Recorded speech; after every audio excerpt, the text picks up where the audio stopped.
Welcome to Live DAF, your online DAF Yomi Shir. Shalom Aleichem and welcome back to today's DAF Hayomi Bava Metzia Tzadi Test. We are holding right on top, the first line in the Gemara, which follows the Mishnah, where we learned that if a fellow borrowing, let's say an animal, right, tells the owner, send the animal to me by way of your eved. Okay, so I'm authorizing that transfer by way of your eved. The Mishnah says that the fellow who borrowed, who instructed that the item be sent in this manner, assumes responsibility from this moment onward, because he authorized that transfer via that agent.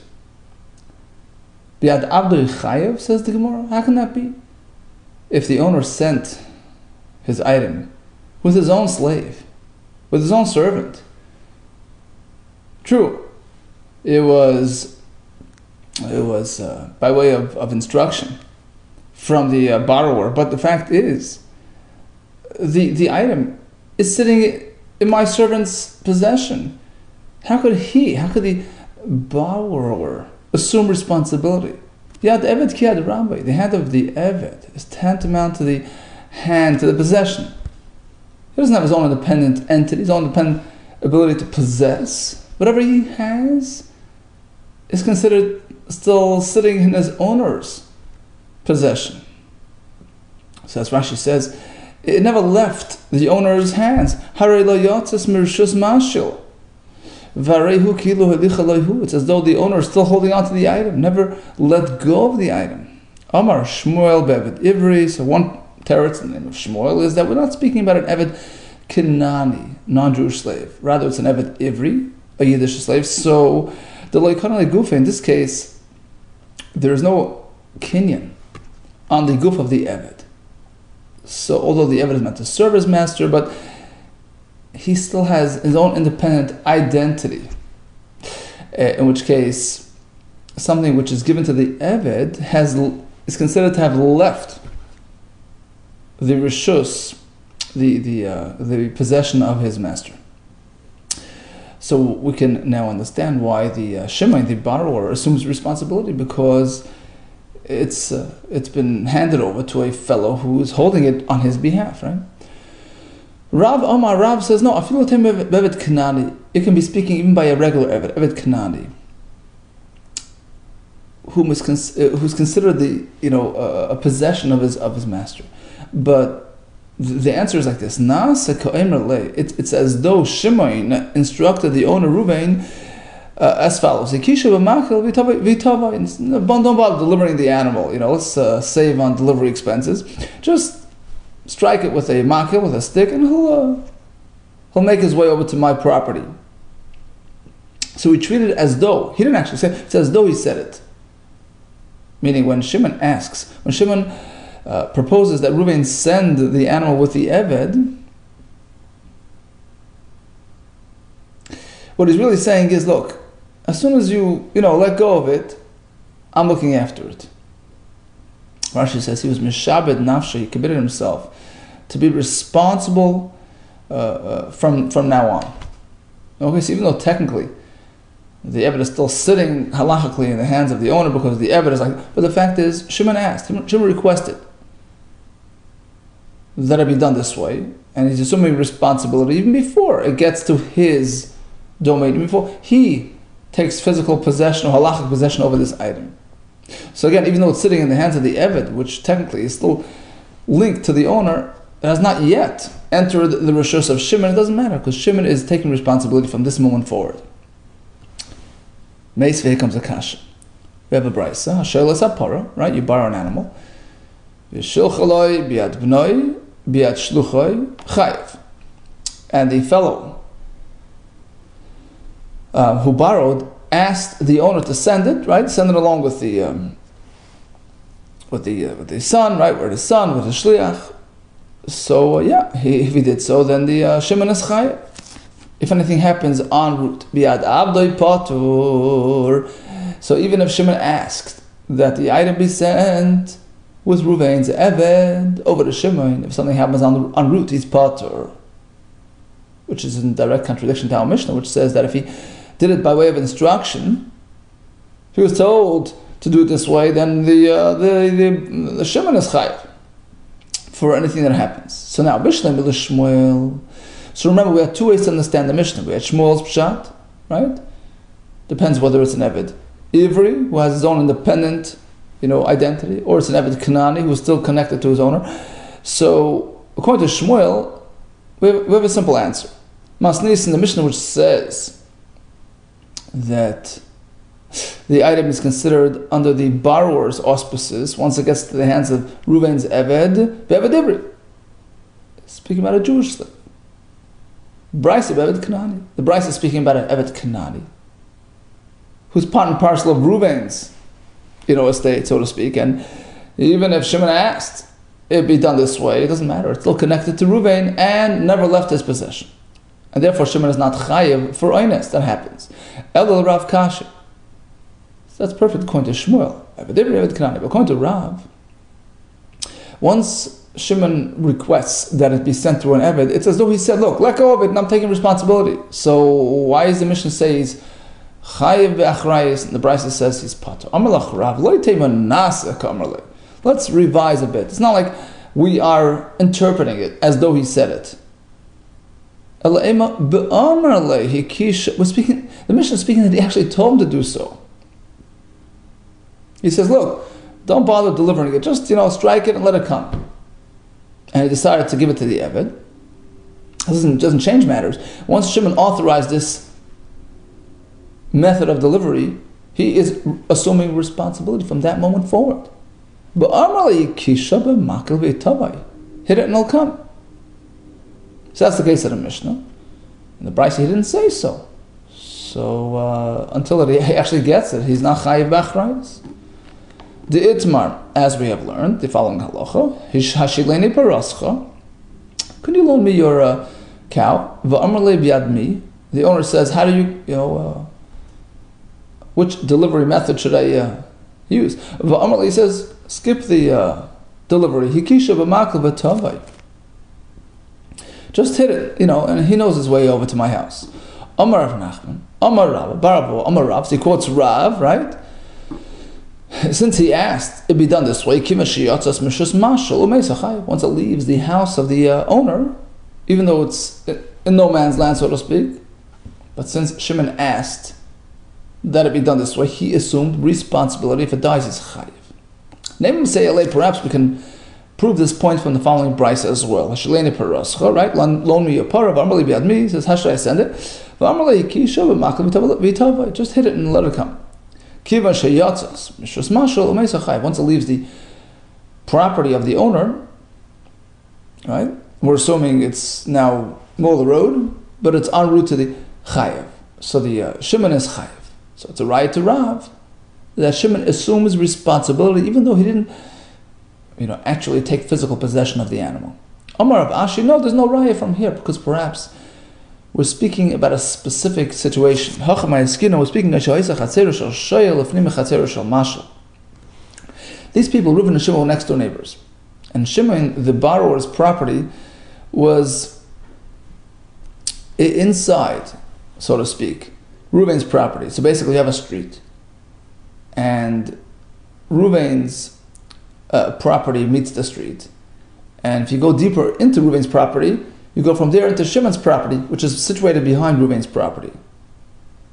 So in this case, certainly Shimon assumes responsibility, because look, as soon as Reuven turns his animal facing Shimon's property and says, "Get up, go," and it's starting to go, he's assuming that it's going to end up in his property, right? So there, he's mishabed himself. He's committing himself to look after the animal. The Gemara continues. Because in this case, when Reuven roots the animal that way, it's certain that it's going to go there. So he's assuming responsibility, as opposed to just a standard case where Reuven lives here and Shimon lives down the block. So perhaps there it's different. Even though Shimon asked that it be sent his way, and Reuven did so, who says it's going to end up in Shimon's? Maybe it's going to make a wrong turn down the other side of the street. So there, who says it's really a true commitment? Maybe he's just saying, send it, but he's not really right?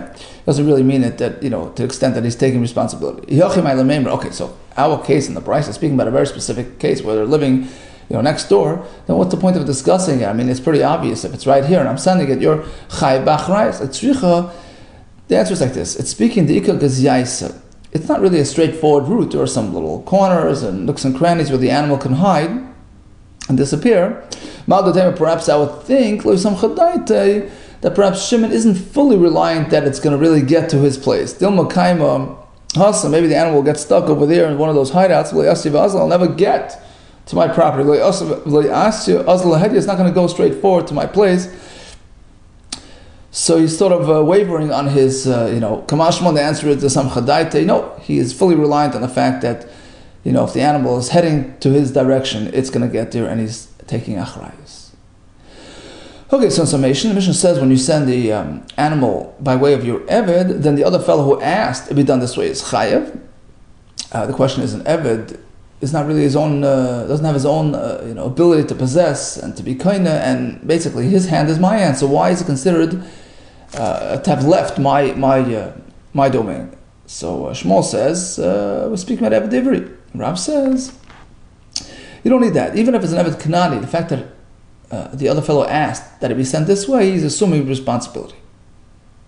Amar Rav Huna, Hashayel Kardoi Mechaveri. If a fellow borrows an axe, okay, Boka boy, if he actually used it, right, Kale, then he assumes a kinyan on that item. We'll see in a minute pertaining to what. Okay, so if he chopped with it, it's now under his care. Loi Bokal boy, loi Kana, but if he didn't yet use it, then it was not Kaina the item. Lamai. Kaina pertaining to what? And to assume responsibility as a shayel, right? Even for Einis. And you're telling me that that only gets triggered when he actually starts using it. So basically taking the item isn't sufficient to trigger this level of responsibility to consider him as shayel. Only once he uses it does he assume that status. Really? Maishna para. Why is it different than an animal? The mish'as shayla. As soon as you pick up the animal, as soon as you take it into your a shayel, you don't need to actually use it. Says the Gemara, you're right, you're 100% right. Of course, as soon as he, takes it, he's considered a shayel, he's chayiv and oynas. The point here is a totally different point. Can the owner change his mind, come running and say, well, I need my item back, sorry, I lent it to you, but I really need it back. I can't let you have it for those 30 days that we discussed. Does he have a right to recall the item? So that's what it depends on. Baka boy, if Shimon has already begun using it,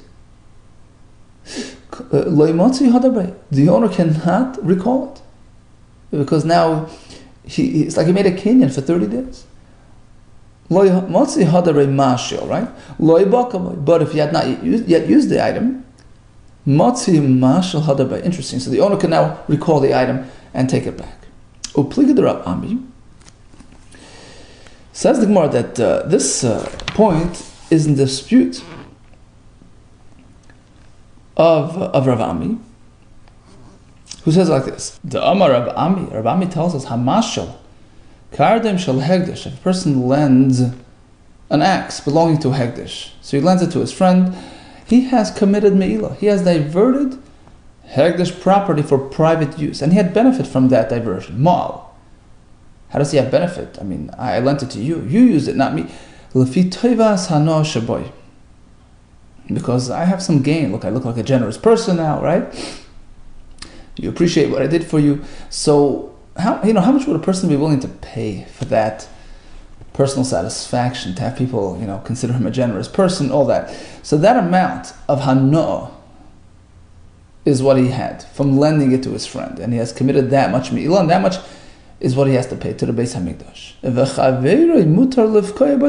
Now, once me'ilah has been committed, once the item has been diverted, that's the halacha by me'ilah. It turns into, it is going forward considered a non-hegdish entity, which allows the recipient, right, in this case the fellow who borrowed the item, to actually use it, no problem, because me'ilah has already been committed by Ruvain. But the question is like this: has Shimon already used the item? No. So according to Rav Huna's concept that until you actually use it, the deal is not yet binding, meaning you can just recall the item. So here as well, and if prior to use the kinyan has not yet been implemented, meaning I can recall the item, I can ask it back, am I mal? So why have I committed mila, and why can he use it now? Why could he use it? Just take it back quickly before he uses it.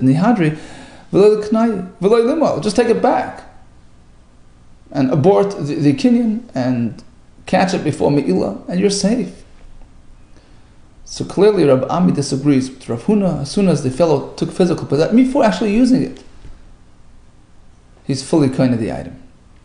And likewise, Upliga Rabbi Lazar, this concept of Rav Huna, that until you use it, it's not a done deal, is in disagreement with Rabbi Lazar. Rabbi Lazar, Kader Shetiknu Mashicha be'lekucha, just like the Chachamim required physical mashicha, physical possession when it comes to buying something. Only that makes a kinyan. Kach tiknu mashicha b'shayim. Same thing with shayim, like a shayil. Until you actually do mashicha, you haven't really taken responsibility. But once you took the item to your possession, even before you use it, the process has already concluded. Tani nam yihachi, we find the same in a braysa. A right to Rabbi Lezer, kashem shetiknu mashicha b'lekuchais, kach tiknu mashicha b'shayim. Okay. What else does the braysa say? The braysa concludes, kashem shekarka niknis bekesef. Just like when you buy a piece of property, there are three methods of acquisition: paying for it, receiving a sale document, or doing something, some physical change, some expression of ownership on the karka. So just like those three methods are applicable to purchase of property, likewise when you rent. The Gemara figures at this point we're speaking about renting a car or whatever. So you can do it by one of these three methods. Asks the Gemara, what do you mean? Schirus my vite. How does rental get into this whole discussion? We're speaking about kalim or items. You can't make a kinyan on these things without mashicha, right? That's the halacha, right? You can't just do answers the Gemara. Right? So how can you do chazaka without mashicha? Answers the Gemara. Amrav chizas chirus karka. We're speaking about, renting property. So in this case, the same methods that apply to acquiring apply to rental as well.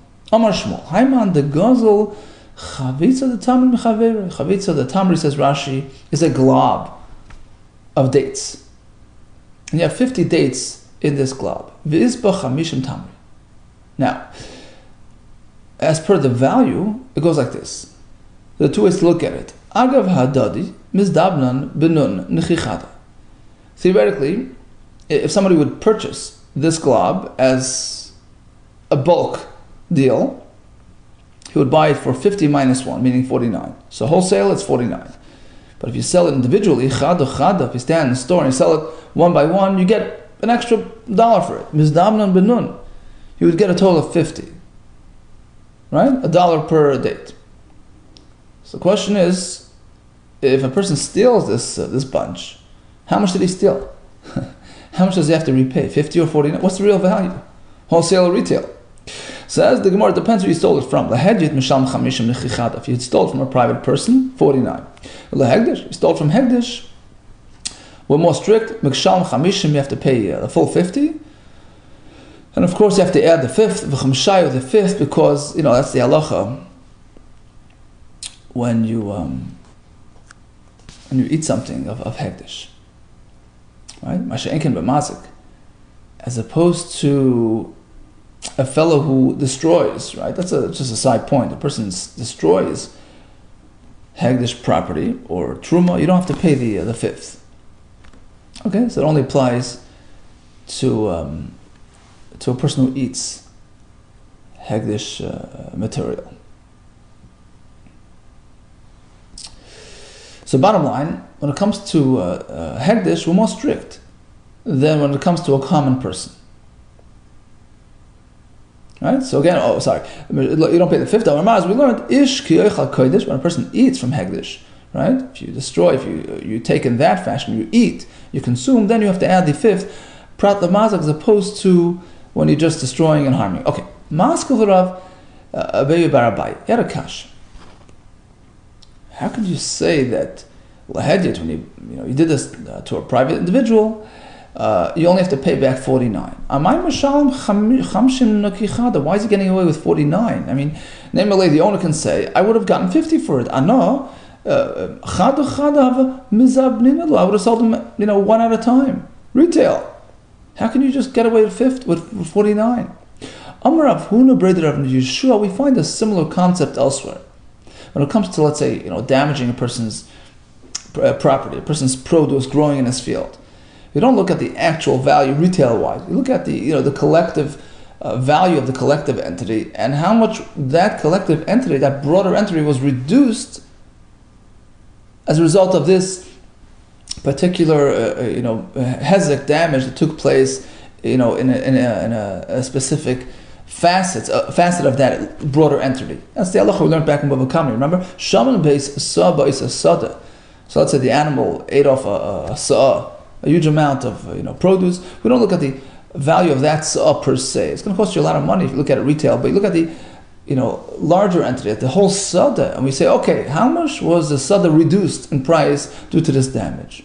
So since we find that we apply these types of leniencies, we look at it more like a wholesale type of deal when it comes to compensations.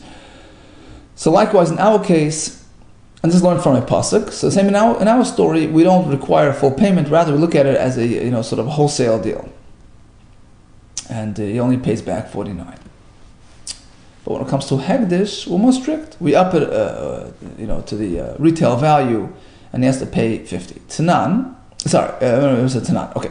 Now, Lemeimer does suffer Shmuel. Do you mean to say that Shmuel, who proposed this, who taught us this halacha, will hold that din hedyet, the laws pertaining to a commoner, lav kedin gavoya dami, doesn't really equate to laws pertaining to hegdish, which are more strict. At Tanan, we have a Mishnah, which seems to put them both in the same wavelength. Notal even oikoira me hegdish.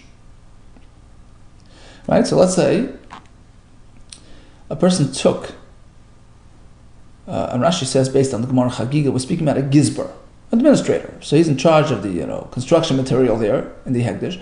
He took a stone, natal evan, a koiro, or a beam from Hegdish. So at this point, Me'ilah was not yet committed because basically his taking is not really taking away from Hegdish, because he is tasked with administrating, with looking or overseeing the Hegdish material. So when he takes it, it's still within the Hegdish realm. Okay, so far so good.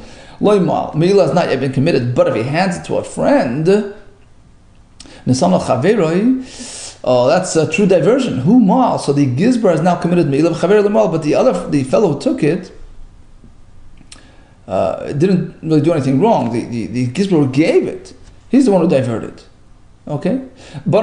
So now let's say the Gizbar put the piece of wood or whatever on top of his skylight to black out the rains. So he has not yet really changed the form of he hasn't really modified the material. So at this point, he hasn't yet committed Me'ilah. It's as is, until he actually benefits from the board blocking the skylight. He sits there under the rain and he benefits from it, at least a pruta worth of benefit. Okay, so that's the halacha we learn in Maseches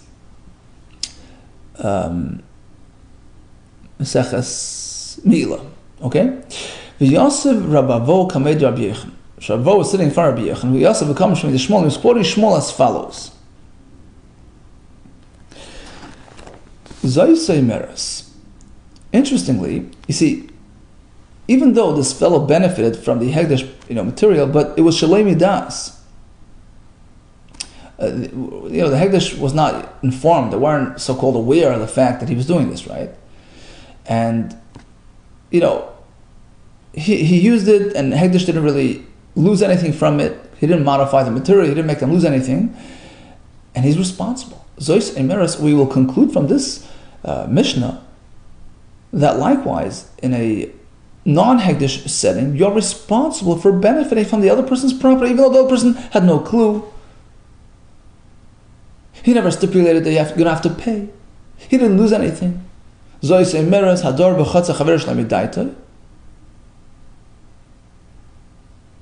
If a person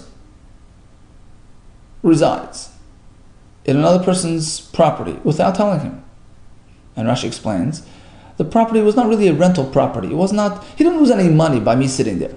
It doesn't matter. I have to pay him the rent. Just like in this case, you have to pay back. You have to compensate Hegdish for using their material, even though it wasn't really meant to be rented out. It wasn't meant to be, right?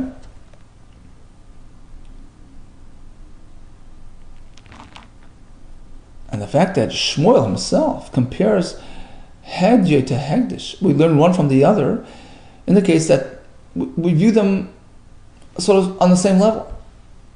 We don't say, well, yeah, maybe Hegdish is different. There you have to pay. It's Mi'ila, totally different, set of rules. And you can't compare it to a Hedye. No, Shmuel compares the two. Despite the fact that when it comes to the story with the dates over there, Shmuel considers Hegdish on a totally different level than Hedye. More strict and incomparable. Says the Gemara, Hadar be Shmuel me'ahi. There's a Gisa Amr Rabbi Yehuda. So in any case, the Gemara's response is, no, Shmuel canceled that halacha. You can't compare. Hegdish has a higher standard, is more strict, and of course you can't compare Hedye to Hegdish, which is in line with our sugya. There's two things, uncomparable. Says the Gemara, Umimai d'maihi hadar be. Now, basically we have sort of a contradiction here in our sugya with the dates. We differentiate between Hegdish and Hedye, and in terms of the Me'ila halacha, we compare them. So evidently one had to be cancelled, right? Shmuel was chayzer, he reverted, he backtracked from one of those points, either the one with the dates or the one over there. How do you know which one he backtracked from? Perhaps Shmuel canceled the halacha in our sugya, and he did consider it a fair comparison when you compare Hedye to Hegdish. Says the Gemara, no, I'll prove to you that it was the other halacha that he backtracked from. Right? That really, no, Hegdish is a totally different entity.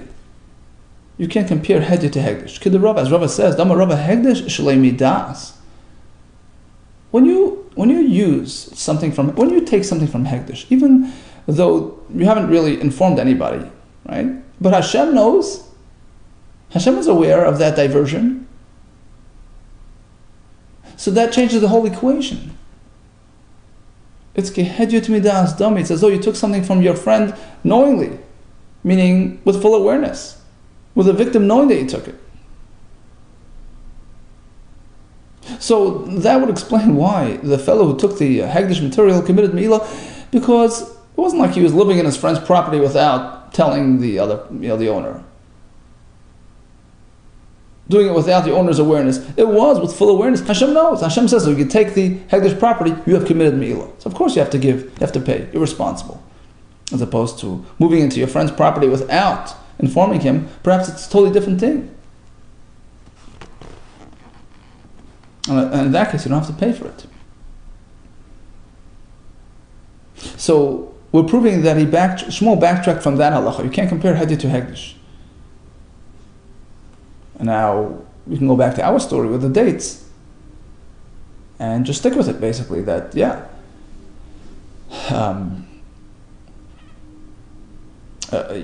owe more to the Hegdish than to the Hedye, because Hedye you pay only wholesale rates, and Hegdish you pay the more expensive retail price.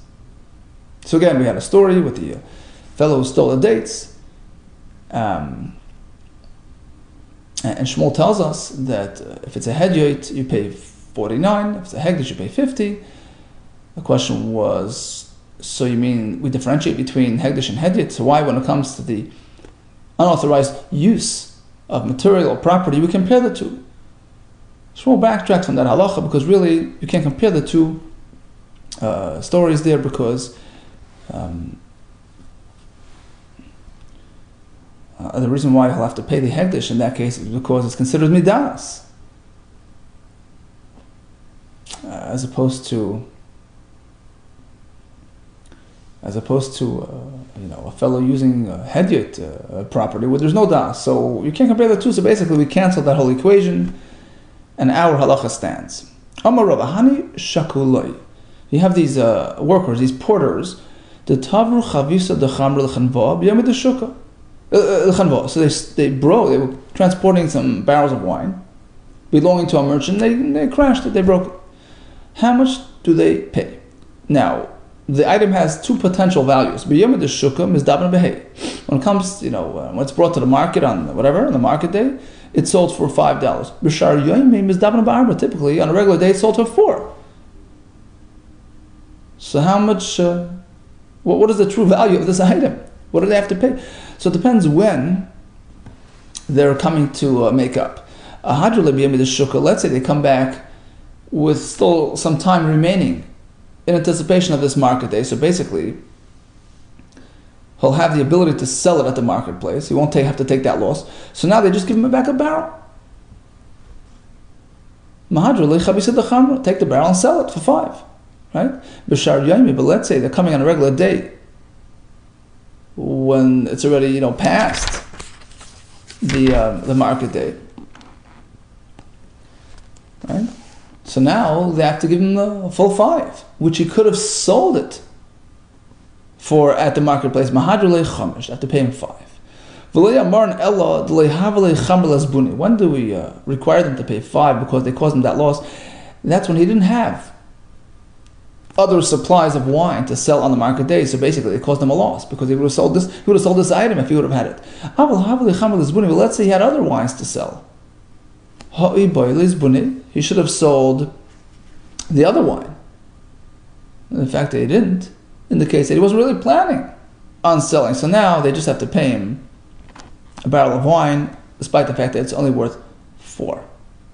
Right? But if he had other wine, he should have sold that wine. In fact, he didn't indicate that he wasn't planning to sell.